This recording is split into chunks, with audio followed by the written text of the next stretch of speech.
नमस्कार दोस्तों, बहुत बहुत स्वागत करेंगे आप सभी मित्रजनों का अपने YouTube चैनल एएनएम कॉर्नर में। इतिहास के इस सीरीज में जहाँ पे हमारी सुबह 9 बजे बात होती है रोज़ आपसे, आज हम बात करेंगे आपसे भारत छोड़ो आंदोलन और सविनय अवज्ञा आंदोलन के बीच की जो घटनाएं घटी हैं उसकी। आपने देखा कि आधुनिक भारत के इतिहास में सविनय अवज्ञा आंदोलन जो था वो एक बहुत महत्वपूर्ण पड़ाव था और इस पड़ाव पर हमने बहुत सारी डिटेल में चर्चा की थी। हमें नहीं लगता कि आपको ये रिवीजन करना पड़ेगा, क्योंकि आपको हमने बताया था जो महत्वपूर्ण इवेंट थे, फिर भी आपको एक बार हम दिखा देते हैं नज़रों से। क्या था, हमने इसमें गांधी इरविन पैक्ट की बात की थी, राउंड टेबल कॉन्फ्रेंस की बात की थी, मैकडोनाल्ड अवार्ड की बात की थी और गांधी का जो अनशन हुआ पूना पैक्ट इसकी बात की थी। इसके अलावा हमारी बात हुई थी सीडीएम पार्ट 2 में ये सब जो चर्चाएँ की थी। इसके बाद हमें जो बात करनी थी इसके अगले फेज में बात करनी थी। वो क्या है अगला फेज, क्योंकि हमारी बात आपसे होगी कि ये बात हुई थी आधुनिक सविनय अवज्ञा आंदोलन में। अब भारत छोड़ो आंदोलन जब तक गांधी का नहीं चलता, इसके बीच में कुछ घटनाएं घटती हैं।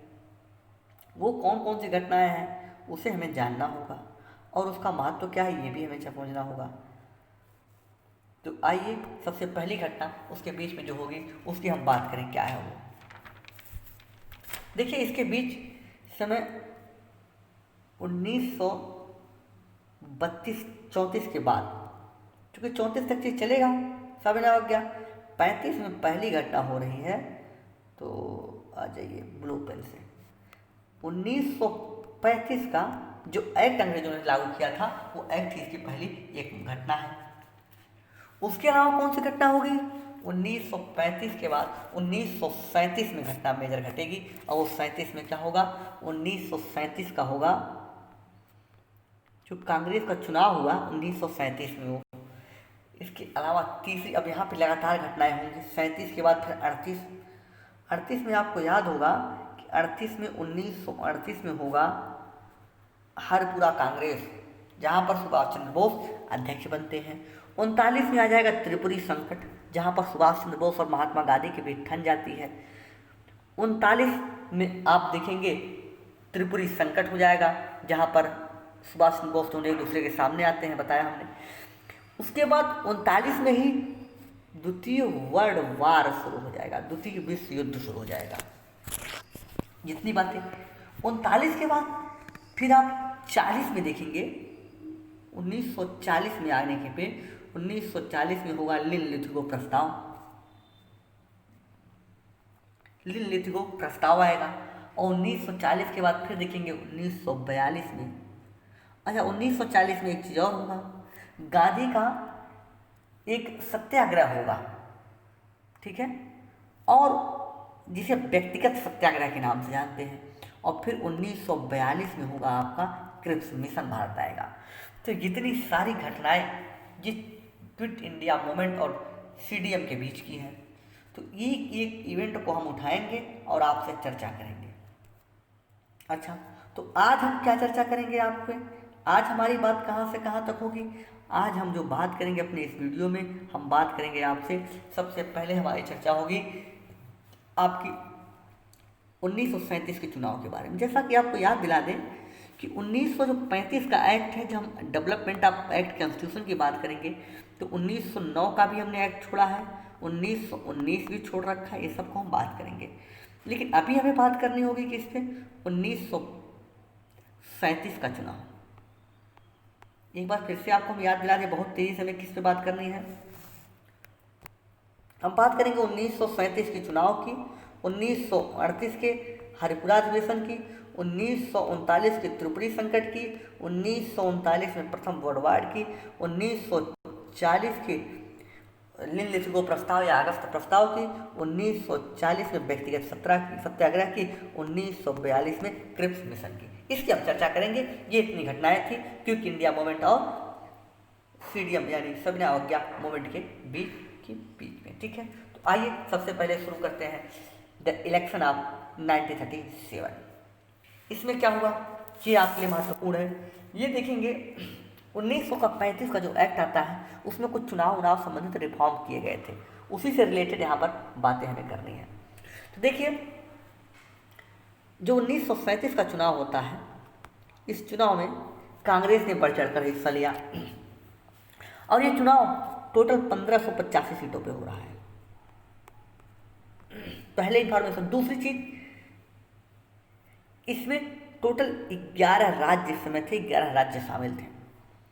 तीसरी इन्फॉर्मेशन होगी कि ये अच्छा, ये प्रश्न बहुत ही महत्वपूर्ण, जो यूपी पीसीएस के लिए आपसे यूपीएससी तो नहीं पूछेगी, लेकिन यूपी पीसीएस में पूछा जा सकता है, क्योंकि वहाँ पे खोजी टाइप प्रश्न पूछते हैं। तो ये पूछ सकते हैं कि जब 1937 का चुनाव हुआ था तो कांग्रेस का चुनाव चिन्ह क्या था। तो कांग्रेस का जो चुनाव चिन्ह था वो पीले रंग का एक बक्सा था, एक संदूक था, वो पीले रंग का था, यानी पीले रंग की एक संदूक कांग्रेस का चुनाव चिन्ह था 1937 के चुनाव में। तो ये आपसे खोजी टाइप के प्रश्न पूछे जा सकते हैं जो किताबों में कम मिलते हैं। ठीक है, आइए अब बात करते हैं इस चुनाव का परिणाम। इस चुनाव किया गया, इस चुनाव का परिणाम क्या हुआ। इस चुनाव में टोटल 8 राज्यों में चुनाव हुए। कितने में हुए? टोटल 11 राज्यों में चुनाव हुए। 11 राज्यों के चुनाव में 5 राज्यों में कांग्रेस को बहुमत प्राप्त हुआ और कांग्रेस ने सरकार बनाई। लेकिन 3 राज्य ऐसे थे जहां पर कांग्रेस को कोलिशन गवर्नमेंट या गठबंधन की सरकार बनानी पड़ी। वो 3 राज्य कौन से हैं, इनकी चर्चा करें। पहला, जहां पर उन्होंने गठबंधन की सरकार बनाई है, वो 3 आपको जानने हैं और 5 जानने हैं जहां पर उन्हें पूर्ण बहुमत प्राप्त हुआ है। जहां पर गठबंधन की सरकार बनी है उसमें पहला है असम, और दूसरा जहां गठबंधन हुई वो बॉम्बे हुआ। बॉम्बे में बहुत कम मार्जिन से कांग्रेस को गठबंधन करना पड़ा, बहुत हल्का, नहीं तो कांग्रेस बहुमत में यहाँ लगभग आ चुकी थी। तीसरा है नॉर्थ वेस्ट फ्रंटियर। ये वही क्षेत्र है जहाँ पर असहयोग आंदोलन सविनावज्ञा में सीमांत घाधी एक्टिव थे, बहुत तेज़ी से बहुत तेज़ी से आंदोलन कर रहे थे, और यहीं पर आप देखेंगे पेशावर घटना वाली कांड यहीं पर हो रही थी। तो 3 है जहाँ पर कांग्रेस को गठबंधन करना पड़ा, एक असम, दूसरा बॉम्बे और तीसरा नॉर्थ वेस्ट फ्रंटियर। लेकिन कौन कौन से ऐसे हैं राज्य जहाँ पर कांग्रेस को पूर्णतः बहुमत मिला? तो 5 राज्य हैं, हमने बताया 5 में सरकार पूर्णतः बनी, 3 में गठबंधन, यानी टोटल 8 राज्यों में 11 में से कांग्रेस ने सरकार बनाई। बाकी 3 में किसकी बनी उसकी भी हम बात करेंगे, लेकिन पहले कांग्रेस की 5 में बनी है उसकी बात करो। 5 कौन कौन से हैं? पहला राज्य है, पहला उत्तर प्रदेश। पहला उत्तर प्रदेश है। उत्तर प्रदेश में देखेंगे जो सरकार बनती है, अच्छा इसकी बात करते हैं, यूपी में यही बात कर लेते हैं, यूपी में किसकी सरकार बनी। पहला है उत्तर प्रदेश। उत्तर प्रदेश में गोविंद बल्लभ पंत इसमें पहले मुख्यमंत्री बनते हैं इसके। दूसरी सरकार बनती है मद्रास में। मद्रास में सी राजगोपालाचारी मुख्यमंत्री बनते हैं। और तीसरी सरकार बनती है बिहार में।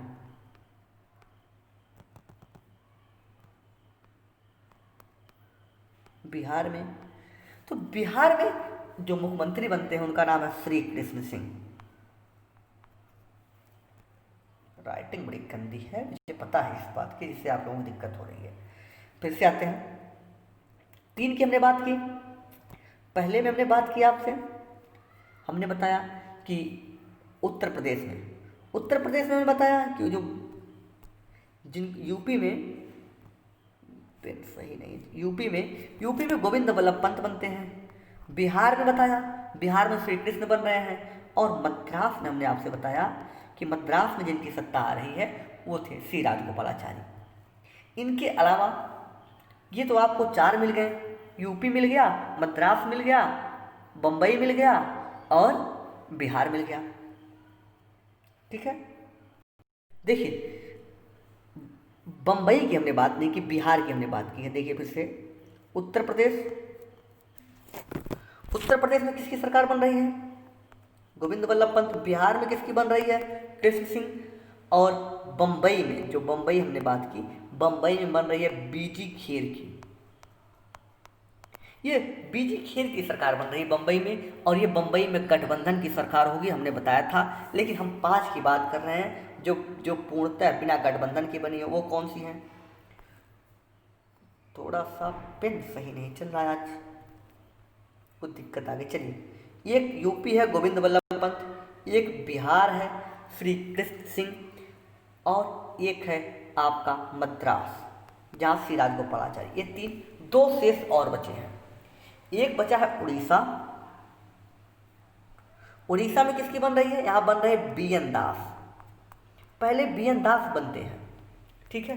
दूसरा आपको एक और मिलेगा, कहाँ पर? ये मिलेगा आपका मध्य प्रदेश में, एमपी में। एमपी में कौन बन रहा है? एमपी में बन रहा है रविशंकर शुक्ला का, रविशंकर शुक्ला। पहले बीजी का बनता है, लेकिन बाद में रविशंकर शुक्ला बनते हैं। तो ये आपको याद होना 5 जो सरकारें बन रही हैं। अब देखिए यहाँ पे ये जो आपको हमने बताई 5 राज्यों में सरकार बनी, 3 गठबंधन की भी हमने बता दी। अब अन्य जो 3 अन्य बचे हैं, क्योंकि 11 टोटल थी, तो 5 में कांग्रेस की बनी, 3 में गठबंधन से कांग्रेस ने बनाया, और 3 जो अन्य थे उसे समझ लीजिए। ये 3 अन्य कौन सा है? एक तो पंजाब राज्य था, एक पंजाब है। पंजाब में सरकार बन रही है यूनिस्ट पार्टी की, सिकंदर हयात रजा। सिकंदर हयात रजा यहाँ के मुख्यमंत्री हो रहे हैं। दूसरा है बंगाल। बंगाल में कृषक पार्टी की सरकार बन रही है, और इसके जो मुख्यमंत्री बनते हैं फजलुल हक बनते हैं पहले। और जो तीसरा है और अंतिम 11वां है, ये आपका है सिंध। सिंध में किसकी सरकार बन रही है? यहाँ पे बन रही है अल्लाह बख्श की सरकार बन रही है। तो ये 11 स्टेट जो थी, 11th स्टेट, वहाँ पे सरकार बन रही है। लेकिन अब यहाँ पे चर्चा कर लें कि जो मुस्लिम लीग है इसकी स्थिति क्या है, बहुत ज़रूरी है। चूँकि 11 में कहीं भी तो मुस्लिम लीग का आपने रोल तो नहीं बताया। जी हाँ, बिल्कुल, मुस्लिम लीग का कहीं भी बहुत मेजर रोल नहीं है पूरे 1937 के चुनाव में। मोहम्मद अली जिन्ना इसमें कहीं भी अपना प्रभाव बनाने में सफल नहीं होते। देखिए, जो नॉर्थ वेस्ट फ्रंटियर है, यहाँ पर अगर बता दें तो यहाँ पर मैक्सिमम मुसलमान हैं, मैक्सिमम मुसलमान यहाँ पर हैं, लेकिन यहाँ पर उनको एक भी सीट नहीं मिली। दूसरी चीज, पंजाब, जहाँ पर मुसलमानों के लिए सीटें आरक्षित हैं 84 सीट, उसमें से केवल 2 सीट मोहम्मद अली जिन्ना की पार्टी मुस्लिम लीग को मिल रही है। ऐसे में देखें तो मुसलमानों के क्षेत्र में ही ये सक्सेस नहीं है। और कहाँ पे? आइए सिंध की बात कर लें। सिंध में आप देखेंगे टोटल 35 सीटें आरक्षित थी, इसमें से इनको केवल 3 सीट मिल रही है, यानी 3 तो 5 सीटें अभी तक मिली इनको। टोटल जितने ने चुनाव लड़े उसमें से 5 सीट। नॉर्थ वेस्ट फ्रंटियर से कोई सीट नहीं। यहाँ पर सीमांत गांधी बहुत एक्टिव है, महात्मा गांधी के बड़े बहुत फॉलोअर थे। और पंजाब से, जहाँ मुसलमानों के लिए 84 सीटें आरक्षित थी, पृथक निर्वाचन लागू था, केवल मुसलमान चुनाव लड़ेंगे और केवल मुसलमान वोट देंगे, वहाँ पर देखेंगे तो केवल 2 सीटें मुस्लिम लीग को मिल रही हैं, और सिंध से केवल 3। तो इनकी इतनी बुरी स्थिति थी कि आप समझ सकते हैं कि कहीं भी वो मुसलमान की राजनीति करने में सफल नहीं थे। टोटल जितना चुनाव हुआ था उसका 4.8% वोट ही मुस्लिम लीग को मिल रहा था। ये आप कांग्रेस के वर्चस्व को समझ सकते हैं, ठीक है। ये था कांग्रेस का वर्चस्व। और जो लास्ट की 3 सत्ता बनाई हमने बताई, 3 सरकारें बनी, एक पंजाब में, एक बंगाल में, और एक सिंध में। इन तीनों की सरकारें 1947 तक कार्य करती रही। ध्यान रखने वाली बात है कि ये 1947 तक कार्य करती रहेगी। और जो शेष कांग्रेस की सरकारें थी, उनका शासन क्या रहा, उनका क्या रिस्पॉन्स रहा? तो उनके रिस्पॉन्स के बारे में आप देखेंगे तो उनकी जो सरकार थी वो केवल 28 महीनों तक ही चली। इसलिए कांग्रेस की 28 माह की सरकार बोली जाती है, 28 माह की कांग्रेस बोली जाती है। इसमें क्या हुआ, इनके कुछ पॉजिटिव और निगेटिव इम्पैक्ट दोनों रहे। तो पहले हम पॉजिटिव प्रभाव की बात कर लें। पॉजिटिव में इन्होंने 28 महीने का जो शासन किया, इस शासन में इन्होंने डेमोक्रेटाइजेशन किया, लोकतांत्रिकरण किया। और क्या, भारतीयों में इन्होंने कांग्रेस के प्रति विश्वास दिखाया कि कांग्रेस एक अच्छी सरकार है जो सरकार चला सकती है।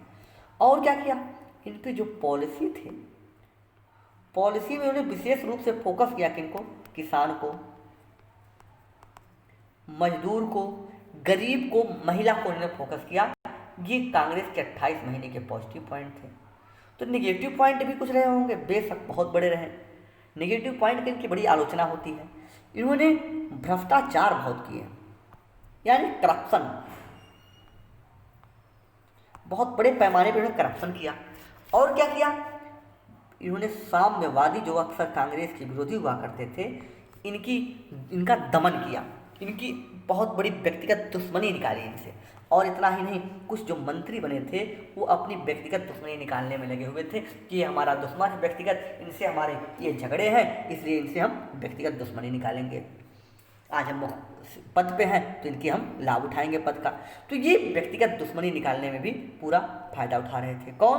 कांग्रेस के। तो ये इनके निगेटिव पॉइंट है। इसी वजह से देखेंगे जो महात्मा गांधी है, महात्मा गांधी ने कहा था कि जब कांग्रेस ने 1939 में 28 महीने पूरे होने के बाद इस्तीफा दिया था, उसका कारण आगे हम बताएंगे। तो महात्मा गांधी ने कहा कि कांग्रेस के भ्रष्टाचार से हमें मुक्ति मिल गई थी। ठीक है, अभी आप आगे यहाँ इतनी बात अगर हो गई तो इसके बाद हम बात करेंगे आपसे 1938 का हरिपुरा अधिवेशन। आइए चलते हैं। ये इंडिया का मैप आपके यहाँ पर काम पे नहीं लगा, ये आ जाइए। देखिए, हमें बात करनी है क्या? हमें बात करनी है 1938 का हरिपुरा अधिवेशन। यहाँ पे कुछ महत्वपूर्ण चीज़ें हैं जिन्हें आपको समझना होगा। क्या महत्वपूर्ण है? पहली चीज़ आपको ये जानना होगा कि हरिपुरा जो अधिवेशन हुआ उसके अध्यक्ष कौन थे? उसके अध्यक्ष थे सुभाष चंद्र बोस। आपके सामने ये पड़े हुए हैं, सामने आपको दिख रहे हैं महात्मा गांधी और सुभाष चंद्र बोस की इमेज आपको दिख रही है। सुभाष चंद्र और महात्मा गांधी एक दूसरे से वार्तालाप कर रहे हैं। इसके जो 1938 का हरिपुरा अधिवेशन है उसके जो अध्यक्ष थे वो कौन थे? सुभाष चंद्र बोस हैं। और इनकी जो विचारधारा थी वो आपको सोशलिस्ट थी, समाजवादी थी, इस बात से तो आप परिचित हैं। दूसरी चीज, यहाँ पर सबसे पहली बार प्लानिंग कमीशन का गठन किया गया या प्लानिंग कमेटी गठन किया गया।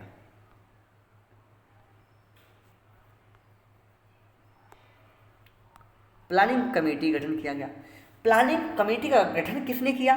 जो अध्यक्ष होगा वही तो करेगा। तो इसमें बड़ा कंफ्यूजन लोगों को होता है। प्लानिंग कमेटी का गठन कर रहे हैं सुभाष चंद्र बोस। ओके, लेकिन जब कमेटी बनाई गई तो किसी को अध्यक्ष बना दिया जाएगा उस कमेटी का, कांग्रेस का नहीं। कांग्रेस के अध्यक्ष तो सुभाष चंद्र बोस हैं जिन्होंने कमेटी का गठन किया। कमेटी के अध्यक्ष बना दिए गए जवाहरलाल नेहरू को। जवाहरलाल नेहरू को इनको बना दिया गया कमेटी का अध्यक्ष। अब बात ये होती है कि कमेटी का ऑब्जेक्टिव क्या था, किस उद्देश्य से कमेटी बनी थी, समझ लेना होगा। कमेटी का उद्देश्य ये था कि योजनागत रणनीति बनाना, प्लान करना। किस लिए योजना बनाना?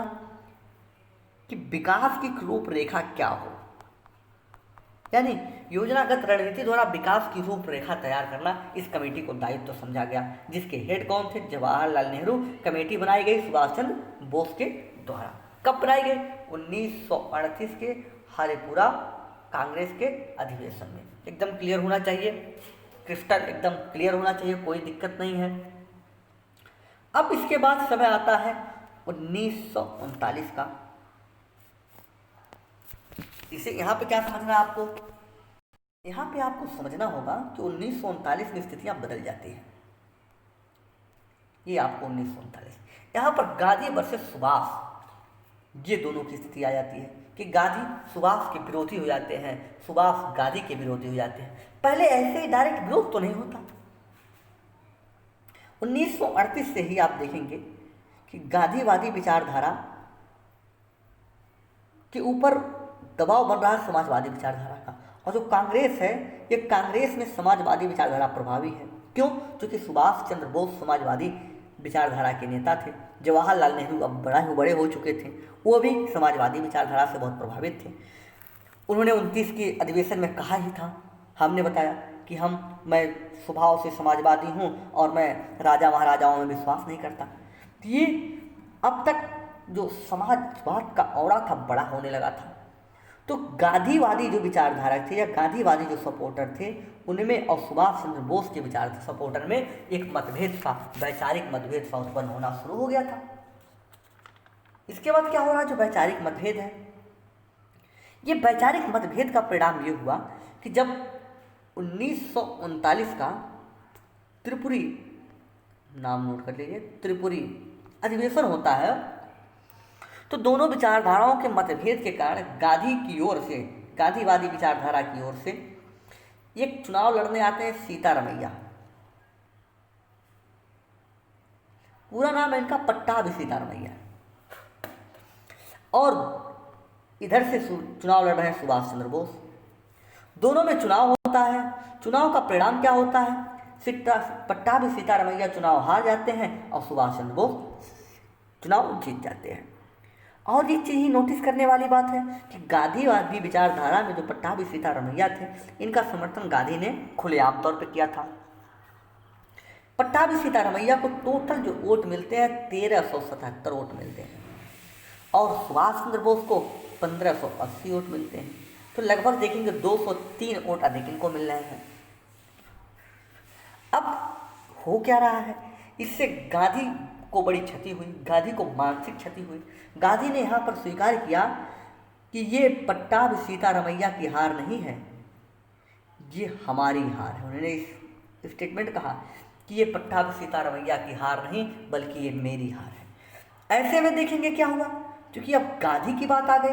अगर गांधी लड़ते हरिपुर त्रिपुरी में तो सुभाष चंद्र बोस हार जाते हैं, या फिर लड़ते ही नहीं, अलग बात थी, लेकिन उन्होंने अपने एक बंदे को लड़ाया जिसका परिणाम वो हार गए। अब जब गांधी ने इस बात, उसके बयान, उन्होंने बयान दिया, तो देखिए इसका परिणाम क्या हो। इस परिणाम का अभी भी गांधी का होना बहुत बड़ा है, गांधी कांग्रेस से बड़े हैं। तो हो क्या रहा है, इनके बयान का जो उदारवादी नेता थे, वो उदारवादी नेता का मतभेद होने लगा सुभाष चंद्र बोस से। क्यों? क्योंकि उदारवादी नेता गांधीवादी के शिष्य थे और गांधीवादी पहले ही दूर थे। अब उदारवादी जो सुभाष चंद्र बोस का अब तक सपोर्ट किए थे उस चुनाव में, जिसके परिणाम में 1580 वोट मिले थे, वो भी इनकी योजना, इनके प्लान का विरोध करना शुरू कर दिए, उनकी कार्रवाई का विरोध करना शुरू कर देते हैं। जिसका परिणाम हुआ क्या कि अब सुभाष चंद्र बोस की विचारधारा चारों तरफ से घिरी हुई महसूस करने लगी। तो सुभाष चंद्र बोस को लगा कि हमें अब कांग्रेस के अंदर रहकर हम रिफॉर्म नहीं कर पाएंगे, या कांग्रेस के अंदर रहकर हमें काम करना कठिन हो गया है। ऐसे में अब सुभाष चंद्र बोस कांग्रेस को छोड़ने के विचार बना लेते हैं। अब वो चाहेंगे कि कांग्रेस को क्यों ना छोड़ दिया जाए। ऐसे में सुभाष चंद्र बोस करेंगे क्या, कि कांग्रेस को छोड़कर इस पहले कांग्रेस पद से देंगे इस्तीफा। इस्तीफा देने के बाद क्या कर रहे हैं, ये जाएंगे फॉरवर्ड ब्लॉक की स्थापना करेंगे, जिसकी आगे हम चर्चा भी आपसे बाद में अगले वीडियो में कभी करेंगे। अभी यहीं पे आप होल्ड रखें। जो सुभाष चंद्र बोस हैं ये कांग्रेस को छोड़ेंगे और फॉरवर्ड ब्लॉक की स्थापना कर लेंगे। तो इतनी बात अगर आपको समझ में आ गई हो तो आइए इसकी पीपीटी देख लेते हैं। अभी इसके आगे भी हम बात करेंगे। चलिए, हमारी आपसे बात हुई कि सविनय अवज्ञा और भारत छोड़ो आंदोलन के बीच की घटनाओं के बारे में। तो हमने बताया कि 1937 का चुनाव, भारत शासन अधिनियम 1935 में हमने स्टार लगाया इसलिए कि इसे हम बाद में डिस्कस करेंगे। 1937 का चुनाव होगा, 28 माह कांग्रेस का शासन इसमें है, 1938 का हरिपुरा और 1939 का त्रिपुरी संकट। तो हमने अभी तक जो बात की है इतनी हमने चर्चा आपसे की है इस वाले पेज में। आगे हमें भी इसी वीडियो में चर्चा करना है द्वितीय विश्व युद्ध की, ठीक है। उसके बाद द्वितीय विश्व युद्ध के बाद हम कुछ और बात करेंगे जो अगले वीडियो का पार्ट होगा, लेकिन अभी हम द्वितीय विश्व युद्ध की बात करेंगे। लेकिन जितनी हमने चर्चा की उसकी पीपीटी देख लेते हैं। देखिए पीपीटी में क्या है, पीपीटी में जैसे आप देखेंगे, पहले पीपीटी में 1937 का चुनाव है। 1937 के चुनाव के बारे में हमने बताया कि 1585 लोगों ने इसमें भाग लिया था। दूसरी चीज़ इसमें क्या थी कि कांग्रेस का जो चुनाव हुआ, इसमें देखें कांग्रेस का जो चिन्ह था वो चुनाव चिन्ह और पीला बाक्स था। इसके अलावा क्या, 8 राज्यों की सरकार में कांग्रेस की सरकार बनी है, 5 में इनको बहुमत प्राप्त हुआ है। वो 5 कौन से हैं? उत्तर प्रदेश, मध्य प्रदेश, उड़ीसा, बिहार और मद्रास। और 3 में इन्हें बहुमत तो नहीं मिली, लेकिन वहाँ से गठबंधन में सरकार बनाई उन्होंने। कौन सा? असम, बॉम्बे और north west frontier. North west frontier में आप देखेंगे 92% मुसलमान हैं, लेकिन फिर भी यहाँ पर मुसलमानों की एक भी सीट मुस्लिम लीग को नहीं मिली है। और क्या, और देखेंगे इसके बाद सरकार के इसके परिणाम स्वरूप सरकार और मजदूरों में काफ़ी कल्याणकारी कार्य कांग्रेस वाले वहाँ पर कर रहे थे। दूसरी बात, कांग्रेस की जो अन्य 3 लोग हैं, यानी जो कांग्रेस की जो 8 कांग्रेस के बने, उसके अलावा जो अन्य 3 हैं वो कौन से हैं? एक है पंजाब में यूनिस्ट पार्टी का गठन, यूनिस्ट पार्टी की सरकार बनती है जिसके मुख्यमंत्री बनते हैं सिकंदर हयात रजा। बंगाल में कृषक पार्टी सरकार बनाती है जिसके मुख्यमंत्री बनते हैं फजलुल हक। और सिंध में बन रही है अला बख्श की सरकार। मुस्लिम लीग की चर्चा यहाँ महत्वपूर्ण है क्योंकि कांग्रेस और मुस्लिम लीग का भी औरा आगे बढ़ा होगा। अभी तो औरा बड़ा नहीं है मुस्लिम लीग का, क्योंकि मुस्लिम लीग की धुर विरोधी, जो कांग्रेस की धुर विरोधी सत्ता है वो मुस्लिम लीग रही है। और एक अम्बेडकर की पार्टी रही है जो इंडिपेंडेंट लेबर के नाम से है या लेबर इंडिपेंडेंट के नाम से हो। अब देखिए मुस्लिम लीग की स्थिति बड़ी खराब रही इस चुनाव में। नॉर्थ वेस्ट फ्रंटियर जहाँ पर 92% मोहम्मडन का क्षेत्र है, वहाँ पर भी ये एक भी सीट निकालने में सफल नहीं हुई। पंजाब में जहाँ मुसलमानों के लिए 84 सीटें आरक्षित की गई थी, जहाँ से केवल मुसलमान लड़ेंगे और केवल मुसलमान भाई ही वोट डालेंगे, वहाँ पर केवल इनको 2 सीटें मिल रही हैं। सिंध में जहाँ पर 35 सीटें आरक्षित थी, वहाँ पर केवल 3 सीटें पा रहे हैं। तो यानी टोटल ये 5 सीटें पा रहे हैं, इससे कुछ होने वाला नहीं था। क्यों? क्योंकि 1585 सीटों पर चुनाव हुआ था। हमने आपको वीडियो के पहले ही बताया था कि जो चुनाव हुआ था कितने पर, 1585 सीटों पर चुनाव लड़ा गया था और ये एक बड़ा चुनाव होगा ये। और 1585 में केवल आपको 5 मिल रहे हैं, तो आप तो कोई पार्टी तो है नहीं। अब आगे बात करें तो ये जो 3 राज्य हैं, ये इनका सत्ता 1947 तक बना रहेगा। लेकिन जो कांग्रेस की पार्टी थी 8 राज्यों में, ये 8 राज्यों वाली पार्टी कांग्रेस की, ये 1939 में दे देगी इस्तीफा। ठीक है, इतनी बातें अगर स्पष्ट हो तो यहाँ से आगे चलें। अब देखिए हमने आपको ये भी बताया कि कौन कहाँ से क्या बन रहा है। मद्रास से राजगोपालाचारी मुख्यमंत्री बन रहे हैं। बम्बई की अभी हमने बात नहीं की है, होल्ड की है, गठबंधन की सरकार बन रही है। बिहार में श्री कृष्ण बन रहे हैं। उत्तर प्रदेश में गोविंद बल्लभ पंत, उड़ीसा में BN दास और MP में BN दास पहले बनते हैं, बाद में बन रहे हैं रवि शंकर शुक्ल। अब बम्बई में बात करें, बम्बई में BG खेर की सरकार बनती है जो गठबंधन की सरकार होती है।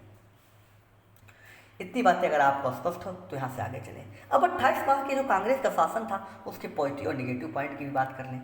28 माह के कांग्रेस के शासन में कुछ पॉजिटिव पॉइंट रहे जिसकी हमने बात की। लोकतांत्रिकरण को बढ़ावा दिया, डेमोक्रेटाइजेशन को इन्हें बढ़ावा दिया। इसका परिणाम क्या हुआ? कांग्रेस पर लोगों का विश्वास बढ़ा। जो आम जनता थी, जो आम जन थे, जो नहीं जानते थे लोकतंत्र क्या होता है, उन्होंने पहली बार लोकतंत्र को महसूस किया। दूसरी, कांग्रेस ने किसान, मजदूर, महिला केंद्रित जो नीति है, सेंट्रलाइज पॉलिसी को लेकर आया, उनको सेंटर में बनाकर कुछ नीतियां बनाई। इससे लोगों का विश्वास कांग्रेस में बढ़ गया। कांग्रेस की तो ऐसी संस्था है, लेकिन इसी के साथ इन्होंने क्या किए, बहुत बड़े पैमाने पर भ्रष्टाचार किया। गांधी ने इसकी आलोचना की है। साम्यवादियों से इन्होंने दुश्मनी निकाली, साथ ही साथ क्या कि व्यक्तिगत दुश्मनी भी निकाल रहे हैं साथ में। जैसे कोई अगर आपका कोई व्यक्तिगत दुश्मन है तो वहाँ पर भी ये दुश्मनी निकाल रहे हैं।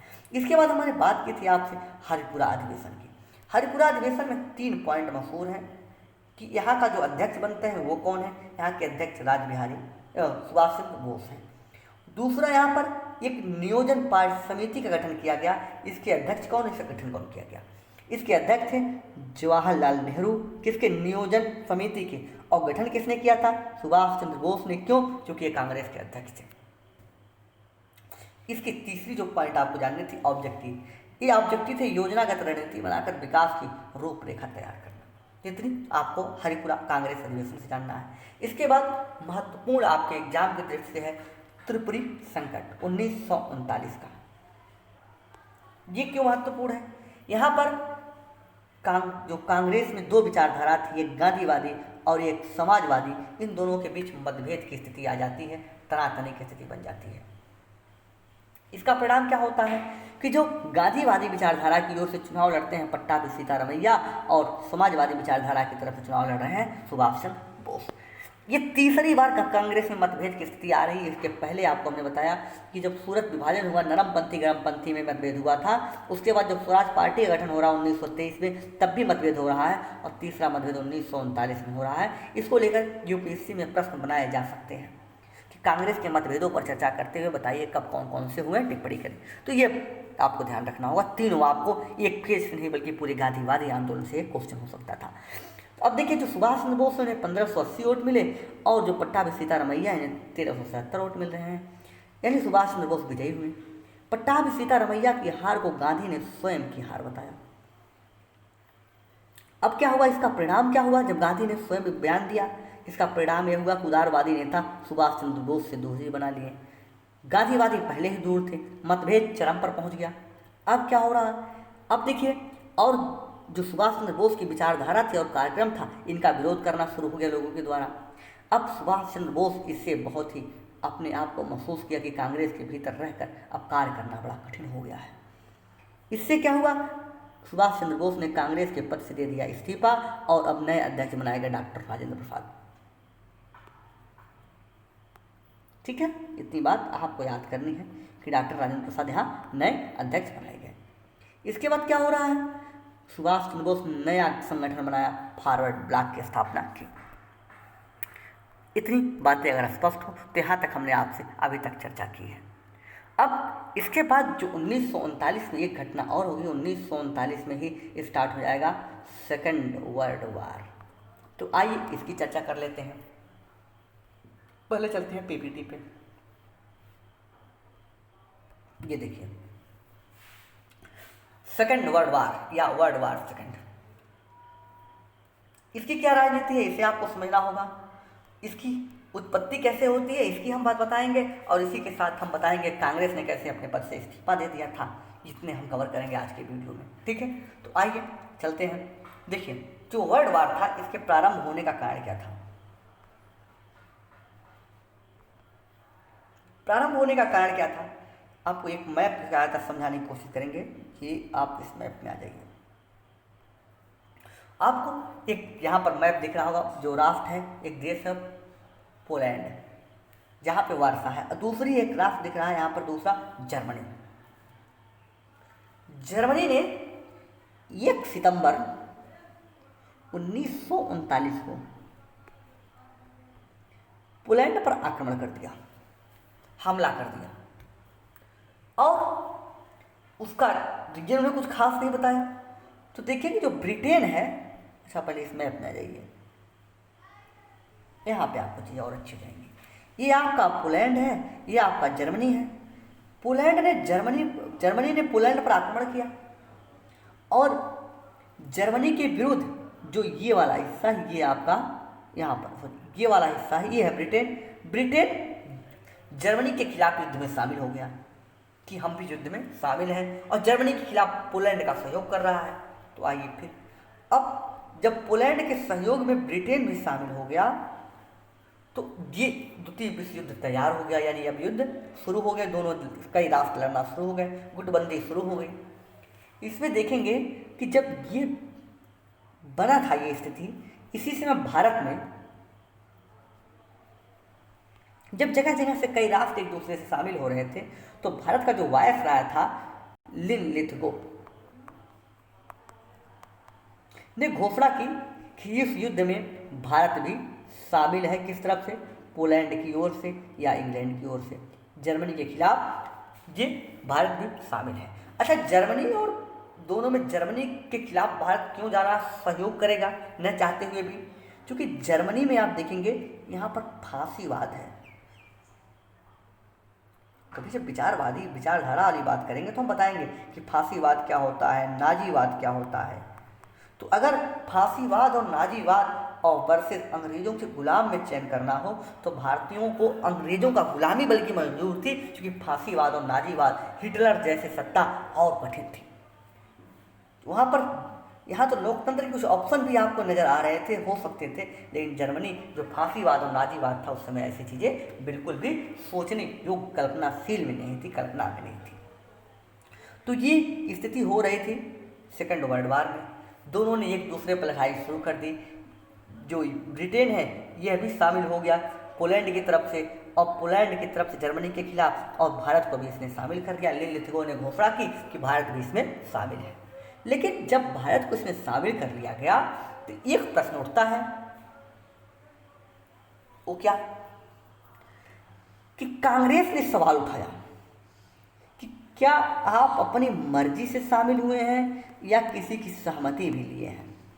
अगर आपने सहमति लिया तो किसका लिया, ये उन्हें प्रश्न पूछा लिनलिथगो से।